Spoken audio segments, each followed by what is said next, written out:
بلاول بھٹو زرداری اور opposition leader Shahbaz شریف کا ٹیلی فونک رابطہ سیاسی صورتحال پر تبادلہ خیال۔ بلاول بھٹو زرداری نے شہباز شریف کی کل زورانے کی دعوت قبول کر لی۔ بلاول بھٹو زرداری زورانے کے لیے ان کی رہائش گاہ جائیں گے۔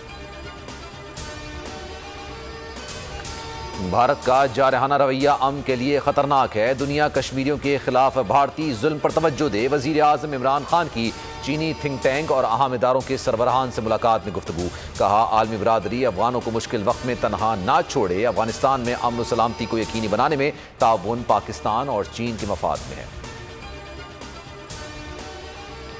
کسی کو اپنی طاقت کے حوالے سے زوم میں نہیں رہنا چاہیے۔ بھارتی آرمی چیف کا طاقت کی بنیاد پر جنگ بندی کا دعویٰ بے بنیاد ہے۔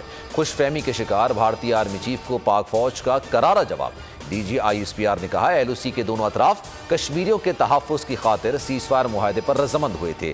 امن پسندی کو کمزوری نہ سمجھا جائے۔ پورا پاکستان مظلوم کشمیریوں کی آواز، سینٹ میں حق خود ارادیت کی قرارداد منظور۔ انسانی بنیادی حقوق کی بحالی کا مطالبہ، چیئرمین صادق سنجرانی کہتے ہیں قرارداد اقوام متحدہ کی جنرل سیکرٹری کو بھیجی جائے گی۔ یوسف رضا گیلانی بولے بھارت تعلقات چاہتا ہے تو 5 اگست کا اقدام واپس لے۔ وزیر خارجہ نے کہا کہ کل کشمیری بھائیوں سے بھرپور اظہار یکجہتی کریں گے۔ شیخ رشید نے کالعدم تحریک طالبان پاکستان کے ساتھ مذاکرات ناکام ہونے کی تصدیق کر دی۔ کہتے ہیں کالعدم ٹی ٹی پی سے مذاکرات نہیں چل سکتے، ان کی شرائط کو مانا نہیں جا سکتا۔ کالعدم تنظیم کے کئی گروپ افغانستان بارڈر پر موجود ہیں، جو ہتھیار کا استعمال کرے گا ان سے طاقت کے ساتھ نپٹا جائے گا۔ وزیر داخلہ کی سینٹ کی قائمہ کمیٹی کو بریفنگ، کہا را کی کوشش ہے پاکستان میں امن و امان کا مسئلہ پیدا ہو۔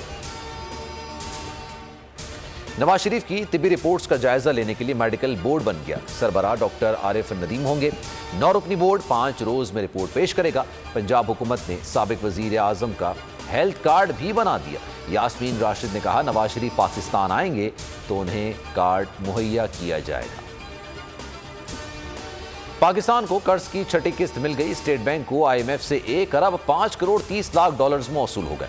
قرض ملنے کے بعد ذخائر 16 ارب 72 کروڑ ڈالرز ہو گئے۔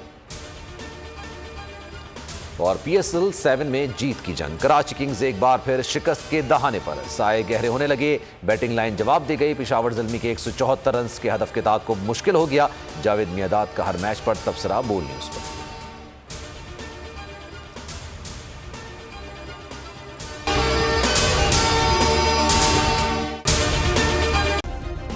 سبسکرائب کریں اور بیل دبائیں تاکہ کوئی خبر رہ نہ جائے۔